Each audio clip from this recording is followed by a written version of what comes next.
Hello, I'm Herb Bunk, and I'm in Green Bay, Wisconsin at Lambeau Field, home of the Green Bay Packers.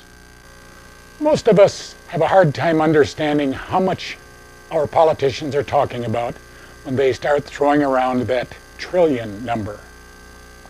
1 trillion is written as a 1 followed by 12 zeros. I'm standing on top of a pile of $1 trillion in $100 bills. Incidentally, the $100 bill is the largest U.S. paper currency in circulation today. This pile of $100 bills extends from the goal line at one end of the field to the goal line at the far end of the field, and from sideline to sideline, and it's more than 8 feet tall.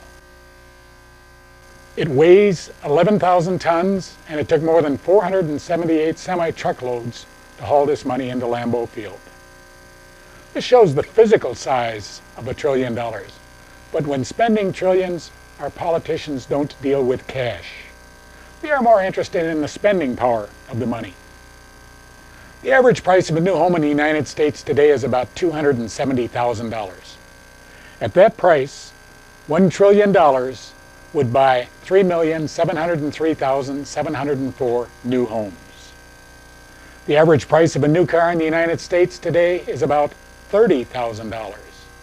At that price, $1 trillion would buy 33,333,333 new cars. To understand how difficult it would be for me to dispose of $1 trillion, assume that I gave away a free $100 bill to each and every person who came to Lambeau Field to get one. Working as rapidly as I could, I estimate that I could give away one $100 bill each second, and working non-stop at that rate, I could give away this entire pile of money in just 317 years.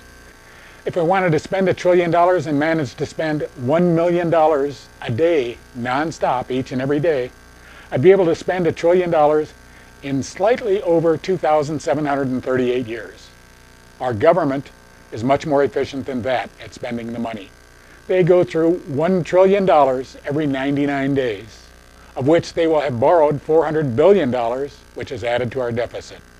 To date, our deficit has grown to the point that each and every citizen owes $49,191. Or, shifting the burden to those who'd actually be paying, every taxpayer owes $136,153. If only the taxpayers who earned $250,000 or more paid off the deficit, they would owe $6,807,650 each. This is $3,700,000,000,000 in $100 bills. This is the amount of money our government will spend this year. It's a football field-sized pile of money that is stacked almost 30 feet high. It weighs 41,800 tons, and it took me more than 1,817 semi-truckloads to haul it all into Lambeau Field. Of the money spent this year, we will actually have $2.4 trillion available through taxes and other revenues. To get the money required for the planned level of expenditures, our government will have to borrow more than $1.3 trillion this year. That $1.3 trillion will be added to the deficit, which will then exceed $15 trillion. Looking at this pile of money, the $1.3 trillion that we will have to borrow is that portion of the pile that extends from the near goal line out to the 40-yard line, where I've placed the divider on the money pile. Approximately 87% of this $3.7 trillion will be spent on defense, Social Security, major health programs, and benefits for federal retirees and veterans. That money would be the 87 yards of money from the near goal line out to the far 13-yard line where I placed the marker.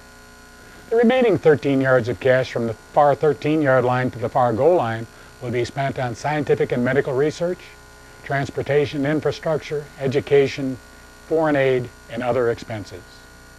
Neither party has had a serious proposal to address reducing expenditures in the 87-yard area between the near goal line and the far 13-yard line.